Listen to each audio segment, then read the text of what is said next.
স্বাগত ডিবিসি সংবাদে আপনাদের সাথে আছি সোনিয়া আফরিন ঈশিতা। শুরুতেই জানিয়ে দেব আকিজ বশির গ্লাস সংবাদ শিরোনাম। বঙ্গবন্ধু জাতীয় চার নেতা সহ মুজিবনগর সরকারের সবাই মুক্তিযোদ্ধা, কর্মকর্তা কর্মচারীরা সহযোগী, সংজ্ঞা পরিবর্তন হয়নি জানালেন উপদেষ্টা। গুমের শিকার এখনো প্রায় ৩০০ জন নিখোঁজ, খুঁজে বের করতে বললেন প্রধান উপদেষ্টা। নিষ্ঠুরতার চিত্র তুলে ধরতে হরর মিউজিয়াম করার নির্দেশনা।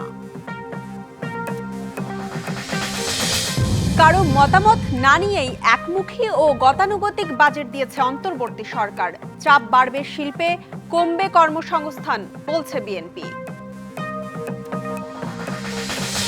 সংস্কার নাকি নির্বাচন আগে তা ঠিক করবে জনগণ ও সরকার।